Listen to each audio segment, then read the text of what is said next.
Ako'y naglungkot ngayon ko. Panidilang sungkat fundang duwarasin. Sa pamagda, may numay pa ang dilaw. Lagi kundi ko suakan bumili. Ang reangan asong taong lawin. Lagi dilang kang zangon kong sulin. Kang zangon putlay ko kenon kong asin. Lagi kundi kan ko kesinaka. Say dangon launon kong ay dugansi. Sunod kong susul ang chanon kong asin. Di pagkati sa akon katiba. Sa mesangan asun taong lawin. Wani nilang inkatman sa lawin. Tukjaw dein kang sansuan sang siyaw to. Lagi kundi kang zangkarang ay ninumpong. Wani nilang doon ng fundang duwarasin. Magkakalang ko'y naglungkot ngayon ko. Wani nilang sungkat fundang duwarasin.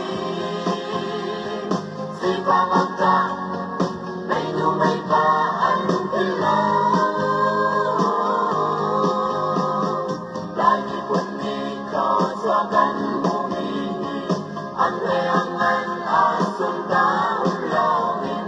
Lagi dilang kang zangon kong sulin. Kang zangon putlay ko kenon kong asin.